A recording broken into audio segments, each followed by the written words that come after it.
Hello friends, welcome to Krishna study zone. दोस्तों, आज के सेशन में हम बात करने वाले हैं उत्तर प्रदेश बीएड प्रेस परीक्षा के प्रीवियस ईयर पेपर 2021 को हल करेंगे। आज के इस सेशन में पूरे के पूरे 100 क्वेश्चंस को हल किया जाएगा, जो कि प्रथम पेपर का होगा, यानी प्रथम प्रश्न पत्र जो होगा, जिसमें कि आपका जीके जीएस और आपका लैंग्वेज जो है कि पूछा जाता है। तो चलिए वीडियो को शुरू करते हैं। दोस्तों, इसके पहले आपको पूरा शेड्यूल बता दें। आज है 1 अप्रैल और उसके बाद आपके पास बचे हैं 20 से 23 24 को आपका एग्ज़ाम है।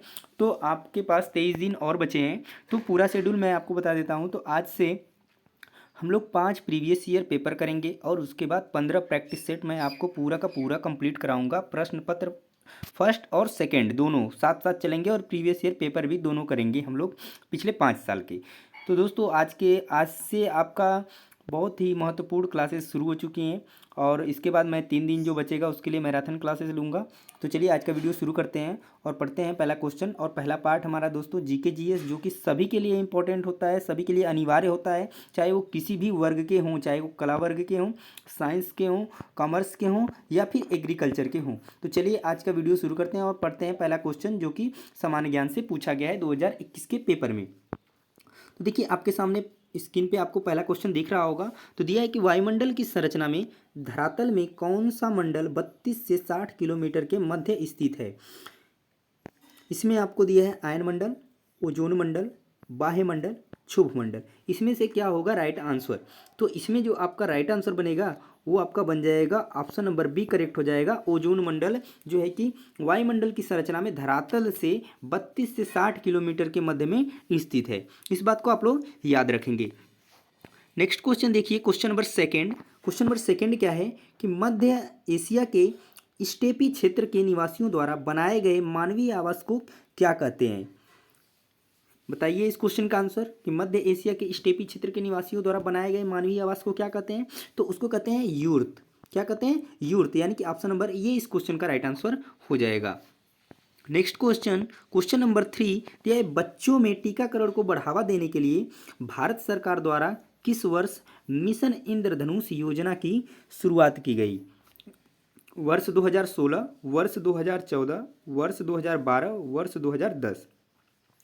इस क्वेश्चन का जो राइट आंसर बनेगा ऑप्शन नंबर बी, यानी कि वर्ष 2014 में भारत सरकार द्वारा जो है कि मिशन इंद्रधनुष योजना की शुरुआत की गई थी। अगला क्वेश्चन, क्वेश्चन नंबर 4, जब किसी देश की प्रधान मुद्रा स्वर्ण में परिवर्तनशील होती है तो इस मौद्रिक व्यवस्था को क्या कहा जाता है। हिनार्द प्रबंधन, मुद्रा संकुचन, स्वर्णमान, कर्व ट्रेडिंग। इन चारों में से कौन सा आपका राइट होगा। तो देखिए स्वर्ण में परिवर्तनशील होती है तो इसको क्या कहा जाएगा, स्वर्णमान। ठीक है, यहाँ से आप राइट आंसर इसका लगा सकते हैं, इसके वर्ड के अर्थ से भी। ठीक है, अगला क्वेश्चन, क्वेश्चन नंबर 5, किस गवर्नर जनरल के कार्यकाल में हस्तक्षेप की नीति अपनाई गई। इस क्वेश्चन का राइट आंसर बताइए।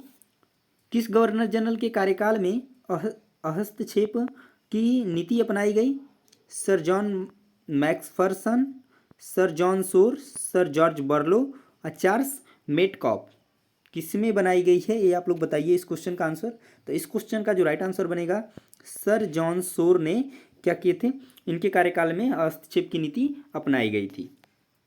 नेक्स्ट क्वेश्चन, क्वेश्चन नंबर 6, संविधान के किस अनुच्छेद के अनुसार राष्ट्रपति को उसके कार्यों के संपादन एवं सलाह देने हेतु एक मंत्रिपरिषद की व्यवस्था की गई। इस क्वेश्चन का राइट आंसर क्या होगा। अनुच्छेद 74, अनुच्छेद 86, 97 और 65। तो इस क्वेश्चन का जो राइट आंसर बनेगा ऑप्शन नंबर ए, अनुच्छेद 74 के तहत। ठीक है, next question, question number 7, Rajya Sabha एक अस्थायी सदन है जो कभी भी भंग नहीं होता। इसके सदस्यों का कार्यकाल कितने वर्षों का होता है। राज्यसभा में कि जो सदस्यों का कार्यकाल होता है वो कितने वर्षों का होता है, इस क्वेश्चन में पूछा गया है। क्या 4 वर्ष का होता है, 7 वर्ष, 10 वर्ष या 6 वर्ष। तो राज्यसभा में जो एक अस्थाई सदन है उसके जो सदस्यों का कार्यकाल होता है दोस्तों, उसका 6 वर्ष का कार्यकाल होता है। ये चीज़ आप लोग याद रखेंगे। इस तरीके के क्वेश्चन, इससे आपको फ़ायदा क्या होने वाले हैं कि आपको ये जानकारी मिल जाएगी कि किस तरीके के क्वेश्चन एग्जाम में पूछे जाते हैं, और अच्छा खासा आपका रिवीजन और तैयारी भी हो जाएगा। अगर पिछले साल के 5 वो कर लेंगे और 15 प्रैक्टिस सेट कर लेंगे, आपका काफ़ी हद तक मजबूत तैयारी हो जाएगा। अगला क्वेश्चन देखिए, क्वेश्चन नंबर 8 दिया है कि मानव सेवा के लिए स्थापित रेड क्रॉस का मुख्यालय कहाँ स्थित है। ये पूछा गया है कि रेड क्रॉस का जो मुख्यालय है वो कहाँ स्थित है। स्विट्जरलैंड की राजधानी जेनेवा में, ऑस्ट्रिया की राजधानी वियना में, फ्रांस की राजधानी पेरिस में, या जर्मनी की राजधानी बर्लिन में।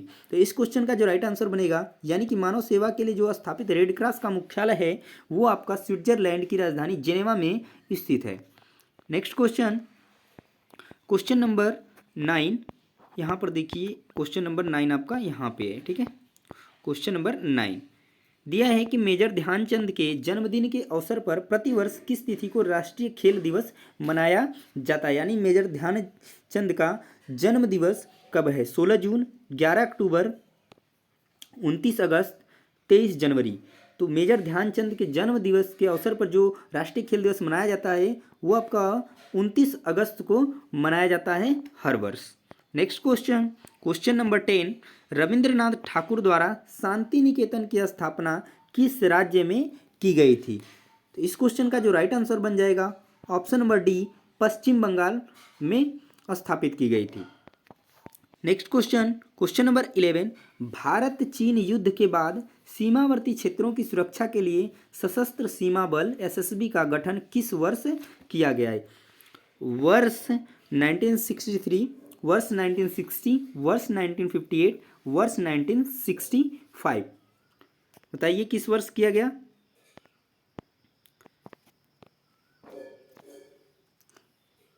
तो ये आपका किया गया वर्ष 1963 में, यानी कि ऑप्शन नंबर ए इस क्वेश्चन का राइट आंसर हो जाएगा।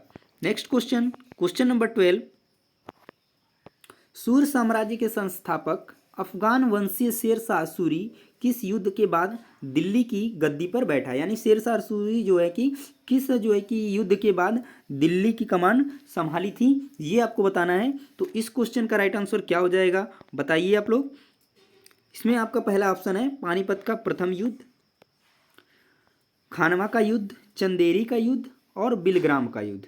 तो इस क्वेश्चन का जो राइट आंसर बनेगा ऑप्शन नंबर डी, यानी बिलग्राम का युद्ध के बाद उन्होंने शेरशाह सूरी ने दिल्ली की सल्तनत की गद्दी पर बैठे थे, ठीक है। नेक्स्ट क्वेश्चन, किस अधिवेशन में मुस्लिम लीग ने कांग्रेस के साथ मिलकर एक संयुक्त समिति की स्थापना की थी।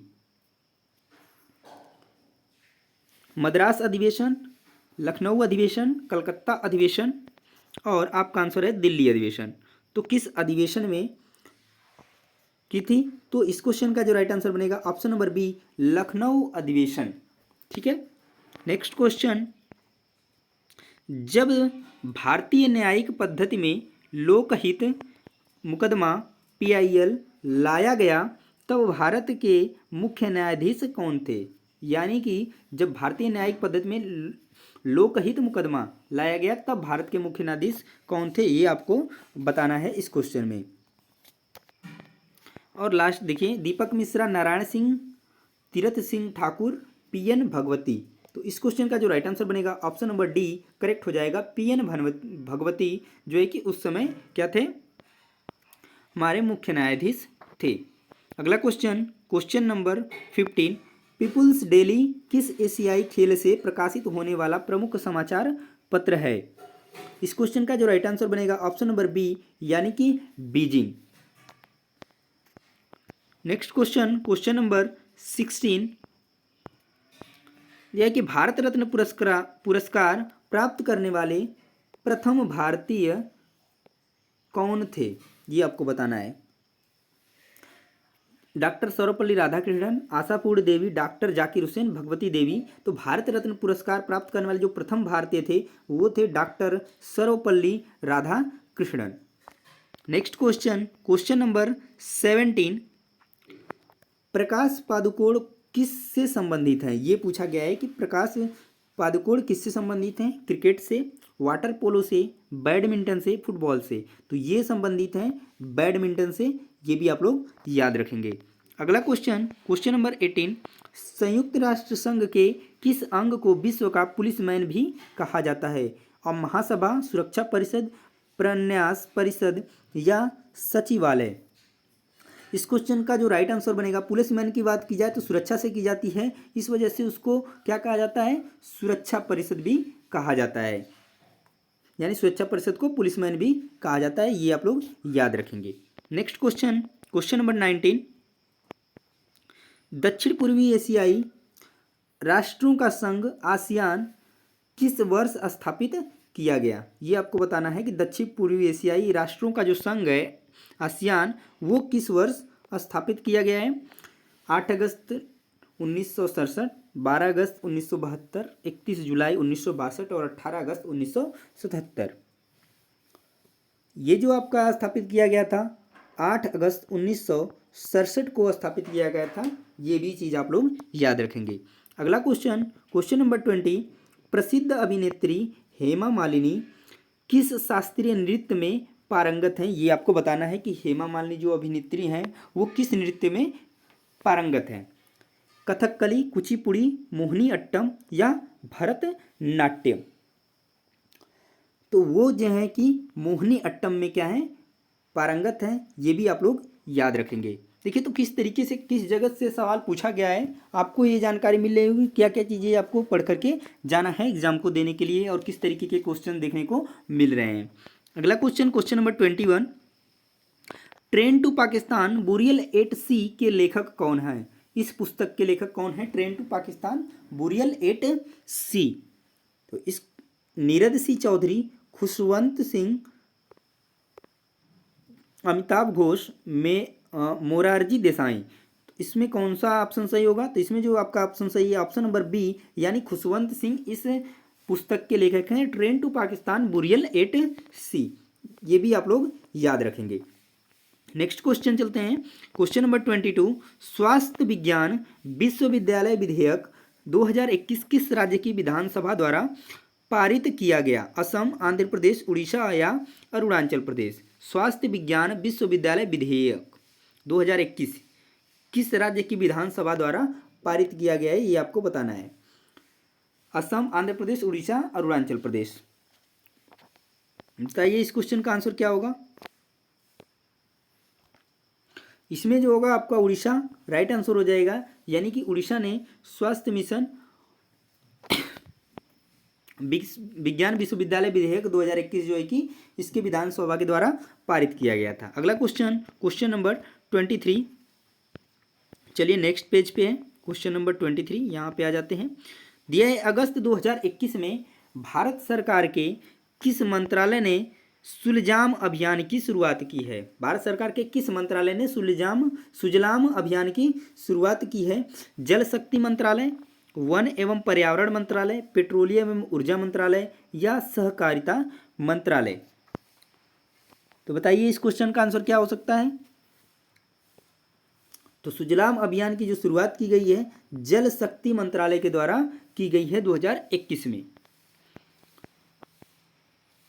24 नंबर क्वेश्चन, पंजाबी किस लिपि में लिखी जाती है? सिंधी, गुरुमुखी, देवनागरी या इनमें से कोई नहीं? पंजाबी भाषा की जो लिपि है उसको पूछा गया है इस क्वेश्चन में, तो इस क्वेश्चन का आंसर क्या होगा?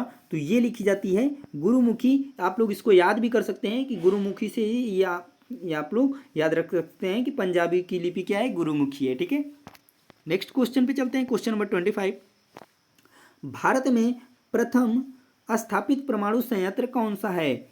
कैटेनोम परमाणु संयंत्र, कुडनकुलम परमाणु संयंत्र, तारापुर परमाणु संयंत्र, भाभा परमाणु संयंत्र, कौन सा होगा? तो इसमें आपको याद रखना है जो प्रथम स्थापित परमाणु संयंत्र है वो तारापुर परमाणु संयंत्र है। Next question, question number 26, CAD का पूर्ण रूप क्या है, यानी इसका फुल फॉर्म क्या है? दिया computer aided design, call all design, cash all daily, computer all design? इसमें से आपका राइट आंसर क्या बनेगा, यानी कि इसका सही रूप क्या होगा? तो इसका होगा computer aided design. Next question, question number 27, निम्नलिखित में से किसने तीसरे गोलमेज सम्मेलन में भाग लिया था? महात्मा गांधी, मदन मोहन मालवीय, डॉक्टर भीमराव अंबेडकर और चित्तरंजन दास। तो इसमें जो भाग लिए थे डॉक्टर भीमराव अंबेडकर तीसरे गोलमेज सम्मेलन में भाग लिया था, ये भी आप लोग याद रखेंगे। नेक्स्ट क्वेश्चन, क्वेश्चन नंबर 28, निम्नलिखित में से कौन सा अनुच्छेद सुमेलित नहीं है, ये आपको बताना है। तो चलिए पूरा ऑप्शन आपके सामने। अब बताइए, अनुच्छेद 343 संघ की राजभाषा, अनुच्छेद 351 उच्चतम न्यायालय एवं उच्च न्यायालय के लिए राजभाषा, अनुच्छेद 345 राज्य की राजभाषा, अनुच्छेद 344 राजभाषा पर संसदीय समिति एवं आयोग। कौन सा इस क्वेश्चन का राइट आंसर होगा? तो इस क्वेश्चन का जो राइट आंसर हो जाएगा है, यानी कि इसमें क्या पूछा है, कौन सही सुमेलित नहीं है, तो इसमें जो आपका राइट आंसर बनेगा ऑप्शन नंबर बी, जो कि सही नहीं है, ये आपका राइट आंसर हो जाएगा। अगला क्वेश्चन, क्वेश्चन नंबर 29, कपास की खेती के लिए उपयुक्त काली मिट्टी को किस अन्य नाम से भी जाना जाता है, ये आपको बताना है। काली मिट्टी को किस नाम से जाना जाता है जो कि कपास के लिए उपयोगी होती है? बांगर मृदा, सोनार मृदा, रेगुर मृदा, खादर मृदा। तो इसमें इसको काली मिट्टी को जो कहा जाता है दूसरे नाम से उसको कहते हैं रेगुर मृदा के नाम से जाना जाता है, ये बात भी आप लोग याद रखेंगे। अगला क्वेश्चन, क्वेश्चन नंबर 30, उत्तरी भारत के विशाल मैदान एवं दक्कन पठार का किस पर्वत श्रृंखला द्वारा विभाजन किया गया है?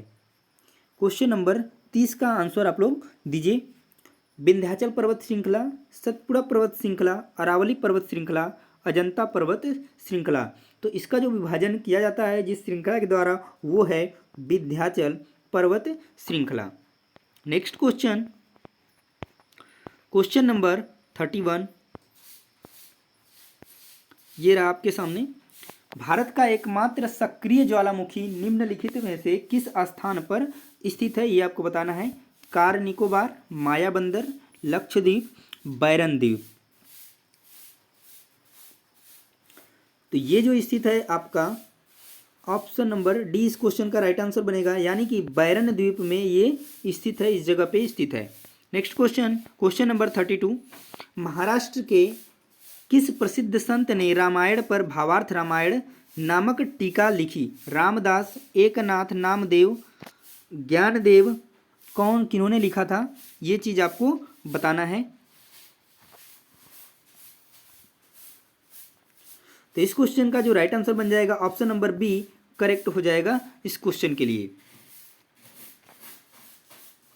नेक्स्ट क्वेश्चन देखिए, क्वेश्चन नंबर 33, ओ चंद्रशेखरन जिनका अगस्त 2021 में निधन हो गया, इन्होंने किस खेल में ओलंपिक में भारत का प्रतिनिधित्व किया? क्रिकेट, तीरंदाजी, हॉकी, फुटबॉल खेल। तो जो ओ चंद्रशेखरन है जिनका कि निधन हो गया था अभी अगस्त 2021 में, उन्होंने जो प्रतिनिधित्व किया था भारत का, वो किस में किया था? फुटबॉल खेल में किया था। ये भी बात आप लोग याद रखेंगे। यानी कि देखिए ये 2021 का पेपर है, तो 2021 में जितने भी यानी करेंट अफेयर टाइप से कुछ क्वेश्चन पूछे गए हैं, ये भी आप लोग याद रखेंगे। 2021 का ये पेपर 2021 से रिलेटेड जितने भी क्वेश्चन है अगस्त में, ज़्यादातर अगस्त से क्वेश्चन देखने को मिल रहे हैं, अगस्त, सितंबर, अक्टूबर, यानी कि उसके ठीक तीन महीने पहले के करेंट अफेयर्स को आपको पढ़ के जाना है, ये भी आप लोग याद रखेंगे। तो कुछ करेंट अफेयर्स को भी आप लोग तैयार करके जाएंगे, क्वेश्चन देखने को मिल रहे हैं। नेक्स्ट क्वेश्चन दिया है, केंद्रीय पर्यावरण, वन एवं जलवायु परिवर्तन मंत्रालय द्वारा भारत के किस शहर में पहला कार्यात्मक स्मॉग टावर का उद्घाटन किया गया? चेन्नई, विशाखापट्टनम, दिल्ली, कोलकाता, किस शहर में किया गया है ये आपको बताना है। तो वो जो शहर है आपका दिल्ली में किया गया है, ये भी आप लोग याद रखेंगे।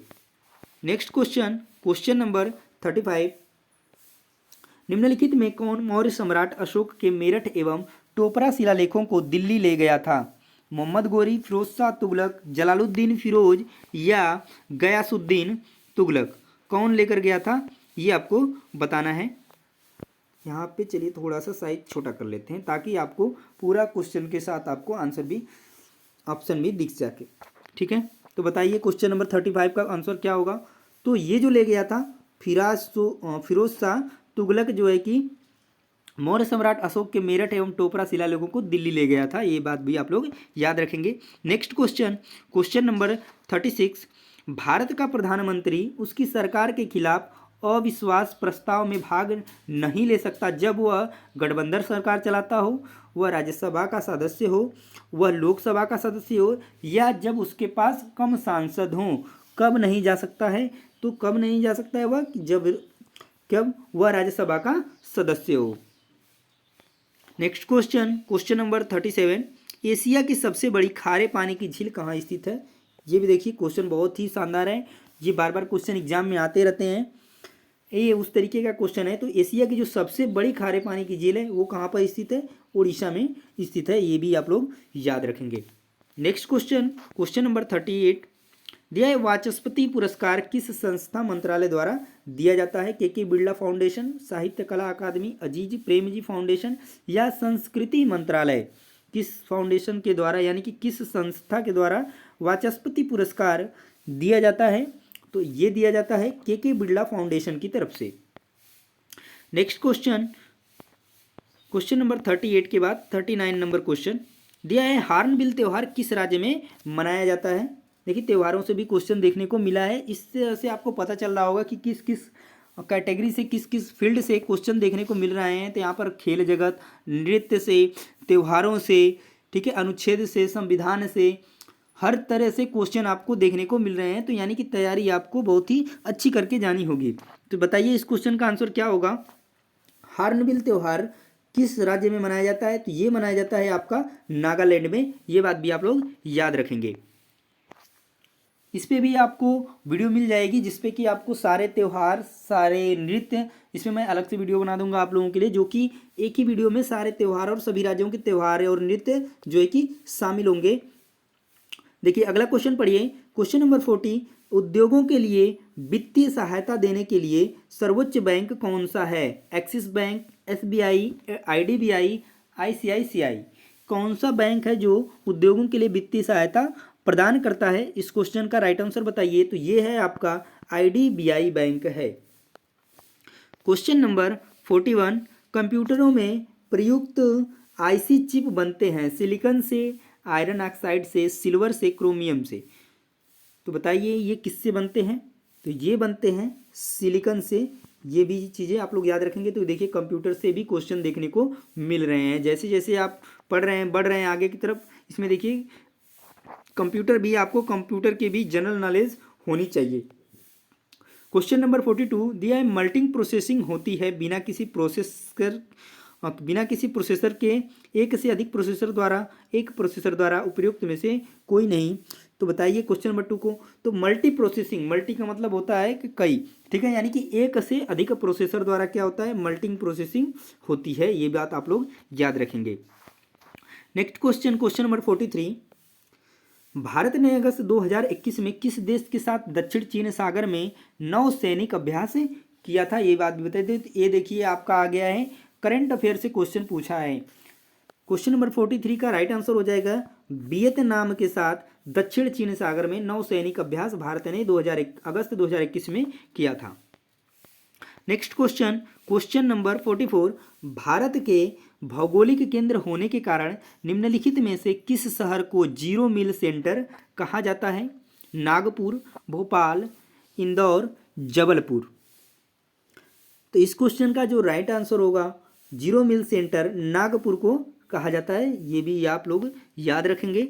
अगले क्वेश्चन की तरफ चलते हैं। क्वेश्चन नंबर 45, भारत के संविधान में संशोधन द्वारा किस आयोग की स्थापना की गई थी।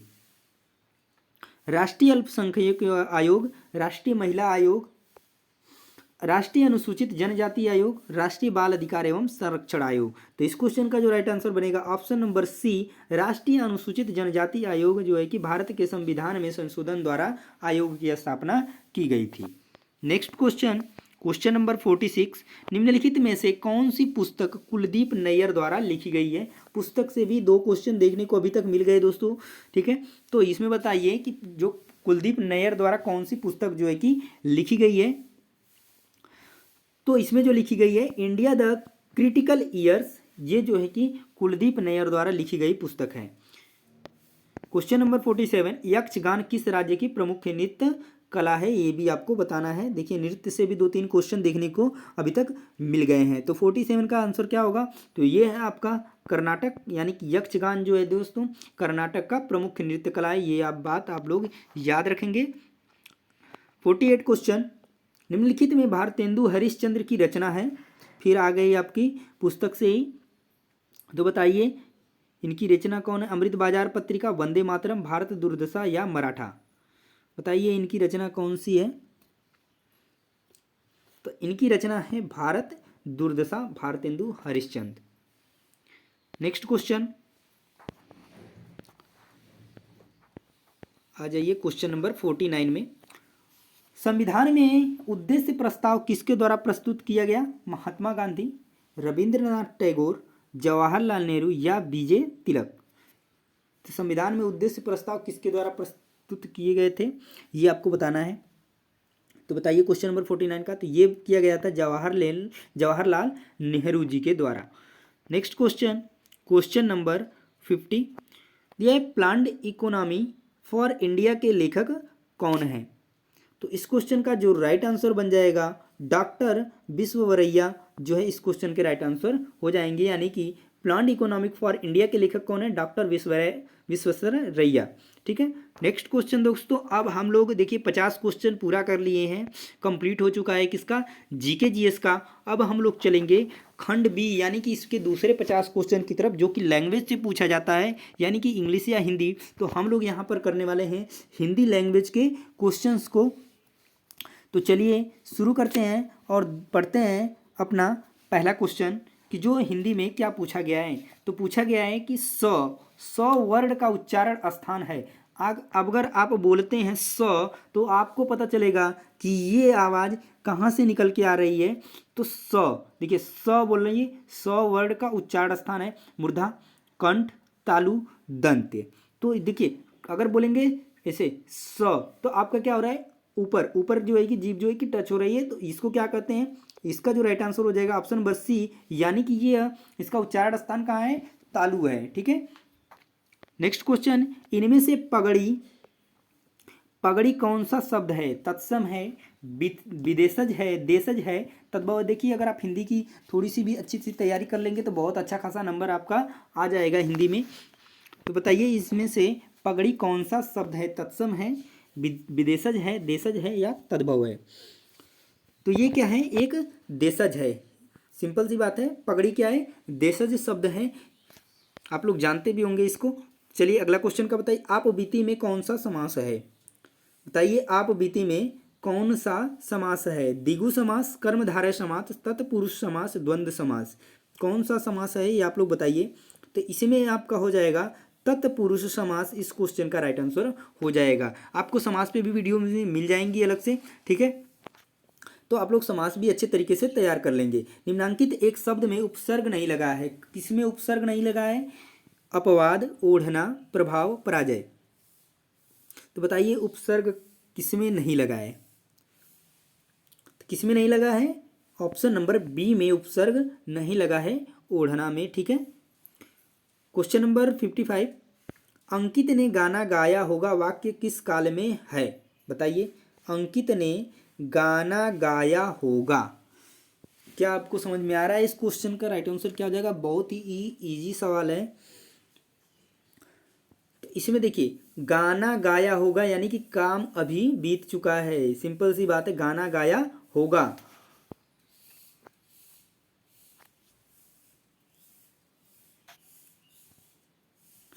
तो ये किस में होगा, भूतकाल में आपका हो जाएगा, ठीक है।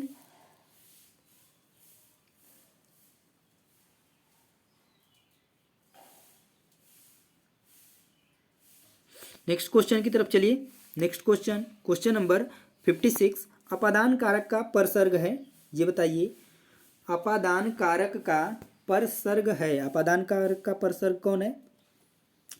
लिए। क्या है?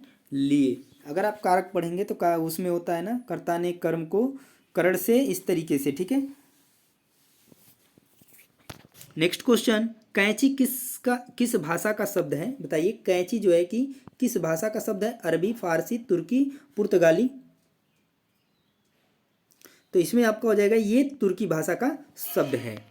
नेक्स्ट क्वेश्चन, क्वेश्चन नंबर 58, निम्नलिखित में से कौन सा आधा तीतर आधा बटेर मुहावरे का सही अर्थ है? बताइए, आधा तीतर आधा बटेर मुहावरे का सही अर्थ क्या होगा? यानी कि देखिए, आधा तीतर आधा बटेर, यानी कि आधा तीतर है आधा बटेर, यानी कि दोनों चीजें क्या क्या हैं? आधी आधी अलग अलग हैं, यानी कि बेमेल चीजों का क्या है? सम्मिश्रण है। इस क्वेश्चन का राइट आंसर सिंपल से समझ में आ रहा है कि क्या हो जाएगा? ऑप्शन नंबर बी करेक्ट हो जाएगा। नेक्स्ट क्वेश्चन चलिए, क्वेश्चन नंबर 59, अनुज शब्द को स्त्रीवाचक बनाने के लिए किस प्रत्यय का प्रयोग होगा? किस प्रत्यय का प्रयोग होगा? ऑप्शन नंबर बी का प्रयोग होगा, यानी कि हम क्या बना देंगे? अनुज से क्या हो जाएगा? अनुजा हो जाएगा, यानी कि ऑप्शन नंबर बी इस क्वेश्चन के लिए राइट आंसर हो जाएगा। नेक्स्ट क्वेश्चन पे चलिए, क्वेश्चन नंबर 60 यानी 60 नंबर क्वेश्चन पे दिया है, इंद्रियों को वश में रखने वाला एक शब्द होगा। क्या होगा? इंद्रजीत, इंद्रियजीत, इंद्रियातीत, इंद्रदेव। तो बताइए इस क्वेश्चन का क्या होगा? तो इंद्रियों पर बस करने वाला क्या कहलाता है? इंद्रियजीत कहलाता है, न कि इंद्रजीत कहलाता है। ये आप लोग ध्यान रखेंगे, इसी में गलती काफी होगी, ठीक है। नेक्स्ट क्वेश्चन की तरफ चलिए, क्वेश्चन नंबर 61 दिया है, गायक शब्द के सही संधि विच्छेद पर सही का निशान लगाएं। तो इसमें बताइए गायक का कौन सा जो है कि सही संधि विच्छेद है? तो इसमें आपका जो सही संधि विच्छेद है क्या हो जाएगा? आपका गायक का गय धन अक है, क्या हो जाएगा?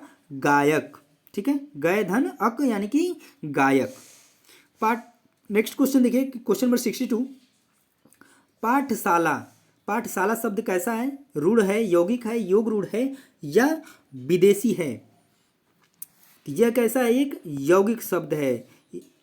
नेक्स्ट क्वेश्चन की तरफ चलिए, क्वेश्चन नंबर 63 यहाँ पे एक्सप्लेन हम नहीं कर सकते, ज़्यादा टाइम आपका बहुत लग जाएगा। बस यहाँ पे क्वेश्चन देखिए, आंसर ट्रिक करते हुए चलिए, क्योंकि आगे जाके आपको ये समझ में आ जाएगा कि कैसे आपको करना है। वो चीज़ें आप पढ़ करके आएंगे, ये प्रीवियस ईयर पेपर है, तो यहाँ से आपको आइडिया लग जाएगा कि किस तरीके से एग्जाम में क्वेश्चन देखने को मिल रहे हैं। तो वैसी तैयारी आपको करनी है, और बाकी प्रैक्टिस सेट हम वहाँ पर आपको कराएंगे भी। तो क्वेश्चन नंबर 63 देखिए, निम्नलिखित में निश्चयवाचक सर्वनाम है। निश्चयवाचक सर्वनाम कौन है? कहाँ, कोई, आप। तो यहाँ पर क्या होगा? निश्चयवाचक सर्वनाम यह, ऑप्शन नंबर सी में जो है, यानी कि यह में निश्चयवाचक सर्वनाम है। ये आप लोग याद रख लीजिएगा। सर्वनाम को आप लोग पढ़ के जाएंगे तो सर्वनाम जितने भी हिंदी व्याकरण को आप लोग अच्छे तरीके से पढ़ के जाइएगा, उसमें आपको बहुत सारे नंबर आपको आसानी से मिल जाएंगे। क्वेश्चन नंबर 64 बताइए, इस क्वेश्चन का आंसर क्या होगा? कि हिंदी के प्रमुख ललित निबंधकार हैं रामधारी सिंह दिनकर, हरिशंकर परसाई, रामचंद्र शुक्ल, हजारी प्रसाद द्विवेदी। जो प्रमुख ललित निबंधकार हैं वो कौन है? हजारी प्रसाद द्विवेदी इस क्वेश्चन का राइट आंसर हो जाएगा। अगले क्वेश्चन की तरफ चलते हैं, क्वेश्चन नंबर 65, मन में उत्पन्न होने वाले अस्थिर मनोविकारों को क्या कहते हैं? संचारी भाव, विभाव, आलंबन, अनुभाव। तो इसमें आपको क्या कहते हैं? इसको संचारी भाव कहते हैं। जो मन में उत्पन्न होने वाले अस्थिर मनोविकार होते हैं उनको संचारी भाव कहा जाता है। क्वेश्चन नंबर 66, वाक्यांशों अथवा वाक्यों को जोड़ने का कार्य कौन करता है? संबंध बोधक अवयव, विस्मयादि बोधक अवयव, समुच्चय बोधक अवयव या क्रिया विशेषण अवयव। तो इसमें कौन जो है कि करता है? तो समुच्चय बोधक जो अवयव होता है वो वाक्यांशों या वाक्यों को जोड़ने का कार्य करता है। नेक्स्ट क्वेश्चन, क्वेश्चन नंबर 67, नहीं पराग नहीं मधुर मधु, नहीं विकास इहकाल, अली अली सी सो बिंध्यो, आगे कौन हवाल, पंक्ति में कौन सा अलंकार है? अलंकार बताइए, इसमें कौन सा अलंकार है? तो इसमें जो आपका अलंकार हो जाएगा अन्योक्ति अलंकार हो जाएगा। नेक्स्ट क्वेश्चन चलिए, नेक्स्ट क्वेश्चन 68, इनमें से कौन सा शब्द शुद्ध है? अभिव्यक्ति, उपयुक्त, ऐतिहासिक, कवयित्री। बताइए इसमें कौन सा जो है कि सही है। तो इसमें जो शुद्ध है वो क्या है, ऑप्शन नंबर बी उपयुक्त जो है कि क्या है, शुद्ध जो है कि वर्ड है। नेक्स्ट क्वेश्चन, क्वेश्चन नंबर 69 चिन्ह है। यहाँ पर देखिए ये कौन सा चिन्ह है जो ब्रैकेट में दिया गया है, इसको ये चिन्ह को बताइए इसका नाम क्या है। उद्धरण चिन्ह, लाघव चिन्ह, विवरण चिन्ह या विस्मयादि बोधक चिन्ह। तो ये सिंपल सी बात है, अगर इस तरीके से कहीं पर भी बना है तो ये क्या है, विस्मयादि बोधक चिन्ह होता है। ठीक है, इसको आप लोग याद रखेंगे। नेक्स्ट क्वेश्चन, क्वेश्चन नंबर 70 लक्ष्य शब्द के दो अर्थ हैं। लक्ष्य के शब्द के कौन कौन से दो अर्थ हैं, गति, चाल, उद्देश्य, निशाना, नाम, बल, सही और उद्देश्य। तो इस क्वेश्चन का जो राइट आंसर बन जाएगा ऑप्शन नंबर सी सही हो जाएगा। लक्ष्य का मतलब होता है उद्देश्य और लक्ष्य का मतलब होता है निशाना। ठीक है। नेक्स्ट क्वेश्चन, सौंदर्य और प्रेम के कवि कहे जाते हैं। रामधारी सिंह दिनकर, मैथिली शरण गुप्त, और देख लेते हैं इसके ऑप्शन क्या क्या हैं, जयशंकर प्रसाद और सूर्यकांत त्रिपाठी निराला। बताइए कौन कौन है सौंदर्य और प्रेम के कवि किसको कहा जाता है। तो ये कहा जाता है आपका, देखिए इसमें चलते हैं यहाँ पे, तो ये कहा जाता है आपका जयशंकर प्रसाद को। ये बात आप लोग याद रखेंगे। नेक्स्ट क्वेश्चन देखिए, क्वेश्चन नंबर 72 निम्नलिखित में से अशुद्ध वाक्य का चयन कीजिए। अशुद्ध कौन सा है, पेड़ पर मैना बैठी है, ये तो क्या है बताइए, शुद्ध है कि अशुद्ध है। मोहित गेहूं पिसवाने चक्की पर गया है, निर्दयी व्यक्ति से मित्रता नहीं करनी चाहिए, या उसके घर के पास एक मिठाई की दुकान है। बताइए इस क्वेश्चन में जो है कि सही शुद्ध शब्द, शुद्ध जो है वाक्य कौन सा नहीं है।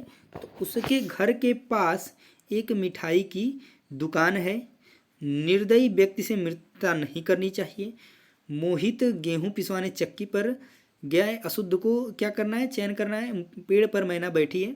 देखिए पहला सही है, ये भी सही है, निर्दयी व्यक्ति से मित्रता नहीं करनी चाहिए, उसके घर के पास एक मिठाई की दुकान है। तो इस क्वेश्चन का जो राइट आंसर बन जाएगा आपका ऑप्शन नंबर डी करेक्ट हो जाएगा। नेक्स्ट क्वेश्चन की तरफ चलिए, यशोदा शब्द में कौन सी संधि है, ये आपको बताना है कि यशोदा जो शब्द है इसमें कौन सी संधि है, स्वर संधि है, व्यंजन संधि है, विसर्ग संधि है या गुण संधि है। तो इस क्वेश्चन का जो राइट आंसर हो जाएगा ऑप्शन नंबर सी, यानी यशोदा शब्द में कौन सी संधि है, विसर्ग संधि है। नेक्स्ट क्वेश्चन, क्वेश्चन नंबर 74 निम्नलिखित में से रूढ़ शब्द कौन सा है, सरल, राजपुत्र, विज्ञान, चौपाई।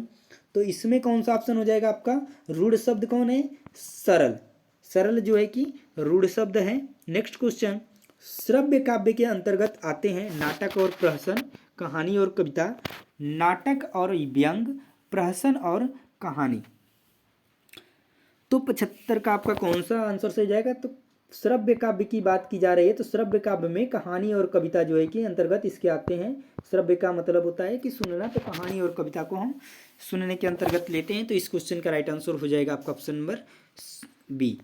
नेक्स्ट क्वेश्चन, चपला का पर्यायवाची है। चपला का पर्यायवाची क्या होगा ये आपको बताना है। क्वेश्चन नंबर 76 का ऑप्शन क्या होगा। तो चपला जो है कि दामिनी, दामिनी का पर्यायवाची है, ये आप लोग याद रखेंगे। नेक्स्ट क्वेश्चन, रिजु का विलोम शब्द क्या होगा, सरल, वक्र, त्रिकोण, सीधा। बताइए रिजु का मतलब क्या होता है, ये चीज आप लोग जान जाइए पहले। रिजु का मतलब क्या होता है, रिजु का मतलब होता है बिल्कुल सीधा होता है। ठीक है, तो इसका विलोम क्या होगा ये आपको बताना है। तो क्या हो जाएगा, वक्र। वक्र का मतलब होता है कैसे, ऐसे घुमा हुआ, टेढ़ा। ठीक है, सिंपल सी बात है। तो आप लोग रिजु का मतलब जानेंगे तो उसका विलोम निकाल पाएंगे। ठीक है, चलिए नेक्स्ट क्वेश्चन, रात में विचरण करने वाला क्या कहलाता है, निशाकर, वंचर, तमचोर, निशाचर। क्या कहलाता है बताइए। तो उसको क्या कहते हैं, निशाचर कहते हैं। रात में विचरण वाले को क्या कहते हैं, निशाचर कहते हैं। पाषाण शब्द है, पाषाण शब्द कैसा है, तत्सम है, तद्भव है, देशज है, विदेशज है, किस तरीके का शब्द है ये बताइए। तो ये कैसा शब्द है, पाषाण तत्सम शब्द है, ये भी आप लोग याद रखेंगे। क्वेश्चन नंबर 80 पे चलते हैं। दिया है, अवसर का लाभ उठाना मुहावरे का सही अर्थ है। फूले न समाना, आकाश पाताल एक करना, बहती गंगा में हाथ धोना, अंगारों पर पैर रखना। तो अवसर का लाभ उठाना, अगर अवसर मिल जाए तो उसका लाभ उठाने का मतलब होता है कि बहती गंगा में हाथ धो लेना। ठीक है, अवसर मिल गया तो उसका लाभ उठा लिया। ठीक है, नहीं मिला तो भी कोई बात नहीं। ठीक है, वीर रस का अस्थाई भाव क्या होता है ये आपको बताना है। तो वीर शब्द का अस्थाई भाव क्या, शोक होता है? बिल्कुल नहीं। रति, उत्साह, ग्लानि, क्या होगा बताइए? तो 81 का ऑप्शन हो जाएगा। वीर रस में क्या हो जाएगा, उत्साह हो जाएगा इसका अस्थाई भाव। पृथ्वीराज की आंखें किस विधा की रचना है ये आपको बताना है। नाटक है, कहानी है, उपन्यास है कि एकांकी है? इस क्वेश्चन का राइट आंसर हो जाएगा ऑप्शन नंबर डी, यानी कि किस तरीके की विधा की रचना है, एकांकी है। नेक्स्ट क्वेश्चन 83, भावुक शब्द उदाहरण है। दीर्घ स्वर संधि, गुण स्वर संधि, वृद्धि स्वर संधि, अयादि स्वर संधि, किस शब्द का उदाहरण है? यह है आपका अयादि स्वर संधि का उदाहरण है। नेक्स्ट क्वेश्चन की तरफ चलिए। क्वेश्चन नंबर 84, तुमने कैसा शब्द है। तुमने कैसा शब्द है, जो तुमने है ये किस तरीके का शब्द है ये बताना है। मध्यम पुरुष, अन्य पुरुष, उत्तम पुरुष, प्रथम पुरुष, किस तरीके का शब्द है? तो ये है आपका मध्यम पुरुष। ठीक है, नेक्स्ट क्वेश्चन, क्वेश्चन नंबर 85, प्रिय प्रवास किसकी रचना है?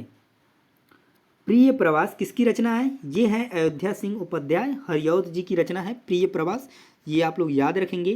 क्वेश्चन नंबर 86, निम्नलिखित में से मिश्र वाक्य का चयन कीजिए। लड़के ने अपना दोष मान लिया, मैं चाहता हूँ और मैं कार्य करूँगा। जब अनीता गाएगी तब सुजाता नाचेगी, अरे वह उत्तीर्ण हो गया। इसका जो राइट आंसर हो जाएगा कि जब अनीता जाएगी, यानी एक काम कर ली, तब सुजाता नाचेगी, यानी कि मिश्रित वाक्य कौन है, विस्तृत वाक्य, ऑप्शन नंबर सी हो जाएगा। ठीक है, नेक्स्ट 87, अंजलि बहुत थोड़ा भोजन करती है, वाक्य में क्रिया विशेषण है। अंजलि बहुत भोजन करती है, क्या होगा इसमें क्रिया विशेषण? तो क्रिया विशेषण क्या हो जाएगा, बहुत। ठीक है, बहुत थोड़ा भोजन करती है, यानी कि बहुत जो है कि इसमें क्या हो जाएगा, आपका क्रिया विशेषण हो जाएगा। नेक्स्ट क्वेश्चन, क्वेश्चन नंबर 88 दिया है, खंड काव्य में किसका वर्णन होता है? मानव जीवन के एक भाग का चित्रण होता है कि मानव जीवन के सूक्ष्म पक्ष का चित्रण होता है, मानवेतर जीवन के संपूर्ण पक्ष का चित्रण होता है, या मानव जीवन के बृहद एवं व्यापक पक्ष का चित्रण होता है खंड काव्य में? तो जो खंड काव्य में आपका होता है मानवेतर जीवन के संपूर्ण पक्ष का जो क्या होता है कि चित्रण किया जाता है, ये चीज़ आपका सही हो जाएगा। तो चलते हैं अगले क्वेश्चन की तरफ। 89 दिया है कि 99 के फेर में पड़ना मुहावरे का अर्थ है किसी कार्य को पूरा न करना, वास्तविकता से भिन्न स्थिति या अनुभवहीन होना, धन संग्रह की चिंता में पड़ना। तो इसका जो राइट आंसर बन जाएगा धन संग्रह की चिंता में पड़ना, ये क्वेश्चन का राइट आंसर हो जाएगा। नेक्स्ट क्वेश्चन देखिए, क्वेश्चन नंबर 90, विशेषण जिसकी विशेषता बताता है वह क्या कहलाता है? ये चीज़ बताइए क्या कहलाता है? विशेष से कहलाता है, प्रविशेषण कहलाता है, परिमाणवाचक विशेषण कहलाता है, या सर्वनामिक विशेषण कहलाता है? तो इसमें कहलाता है आपका ऑप्शन नंबर ए सही हो जाएगा। क्या कहलाता है? विशेष से कहलाता है। विशेषण जिसकी विशेषता बताता है, ये चीज़ ध्यान दीजिएगा, जिसकी विशेषता बताता है वो क्या कहलाता है, तो वो विशेष कहलाता है। ठीक है, और जो विशेषता बताता है वो विशेषण कहलाता है। उद्धत का विलोम शब्द क्या होगा? विनय, अवनति, अनुदार, विनती। तो इस क्वेश्चन का जो राइट आंसर हो जाएगा, उद्धत किसका विलोम शब्द है? तो विनित का क्या है, विलोम शब्द है। नेक्स्ट क्वेश्चन, छमाही में कौन सा समास है? अव्यय भाव समास, द्विगु समास, द्वंद्व समास, तत्पुरुष समास। तो इस क्वेश्चन का जो राइट आंसर हो जाएगा, इसमें कौन सा समास है छमाही में? द्विगु समास। नेक्स्ट क्वेश्चन, समुद्र में लगने वाली आग के लिए कै शब्द क्या होगा? किए गए शब्द क्या होगा? तो जठराग्नि, दावाग्नि, बड़वाग्नि, वनाग्नि, क्या कहेंगे इसको? 93 का बताइए कौन सा होगा? तो इसमें कहेंगे बड़वाग्नि। क्या कहेंगे? बड़वाग्नि इस क्वेश्चन का राइट आंसर हो जाएगा। अगर समुद्र में लगने वाली आगों को क्या कहते हैं? बड़वाग्नि कहते हैं। भाव और मनोविकार किसकी रचना है? भाव और मनोविकार किसकी रचना है? अज्ञेय रामचंद्र शुक्ल, नगेंद्र। तो 94 का जो आपका ऑप्शन सही हो जाएगा। रामचंद्र शुक्ल जो है कि भाव और मनोविकार की इनकी रचना है, भाव और मनोविकार किसकी? रामचंद्र शुक्ल की। अगला क्वेश्चन देखिए, क्वेश्चन नंबर 95 यह है, काव्य के शोभा कारक धर्म किसे माना जाता है? काव्य के शोभा कारक धर्म किसे माना जाता है? रस, छंद, अलंकार, शब्द शक्ति। तो ये माना जाता है आपका अलंकार को। काव्य की जो शोभा बढ़ाता है उसको क्या कहते हैं? अलंकार। मनुष्य की शोभा बढ़ाता है वो भी अलंकार। तो ये आप लोग याद रखेंगे, अलंकार आभूषण से मतलब है। तो ठीक है, तो शोभा कौन बढ़ाता है? आभूषण ही शोभा बढ़ाते हैं, यानी कि अलंकार हो जाएगा इस क्वेश्चन का राइट आंसर। नेक्स्ट क्वेश्चन देखिए, क्वेश्चन नंबर 96। वैधशाला शब्द है कैसा है? योग रूढ़ है, यौगिक है, रूढ़ है या अयौगिक है? तो ये कैसा शब्द है? योग रूढ़ शब्द है वैधशाला। 97 देखिए, दिया है प्रबंध काव्य के कुल कितने भेद बताए गए हैं? प्रबंध काव्य के कुल कितने भेद बताए गए हैं? 2, 3, 4, 5। तो इस क्वेश्चन का राइट आंसर क्या हो जाएगा? ऑप्शन नंबर ए करेक्ट हो जाएगा इस क्वेश्चन के लिए। नेक्स्ट देखिए 98, दिगंबर शब्द का संधि विच्छेद क्या होगा? दिग्धम अंबर, दिक प्लस अंबर, दिग प्लस मबर और दिधन अंबर क्या होगा? तो 98 का जो हो जाएगा ऑप्शन नंबर बी, दिक प्लस अंबर, दिगंबर का संधि विच्छेद सही हो जाएगा। अगला क्वेश्चन, अधिमानता में प्रयुक्त उपसर्ग बताएं। 99 में बताइए, अधिमानता में जो उपसर्ग प्रयुक्त किया गया है क्या है? अ है, अध है, अधि है या ता है?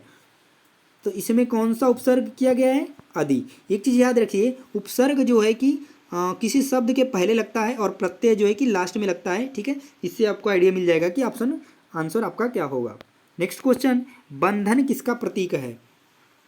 स्वाधीनता का, अकेलेपन का, गुलामी का या असमानता का? किसका प्रतीक है बंधन? तो इसका जो राइट आंसर हो जाएगा किसका? बंधन का।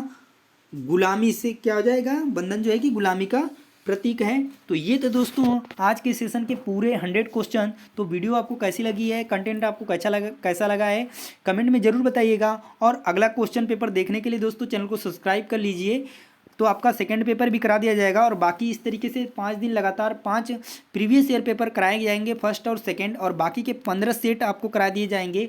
और उसके बाद अलग से 3 मैराथन क्लास, तो जो कि आपको कंप्लीट आपका तैयारी हो जाएगा बीएड एंट्रेंस एग्जाम के लिए। तो दोस्तों मिलते हैं नेक्स्ट वीडियो में, तब तक के लिए जय हिंद, वंदे मातरम।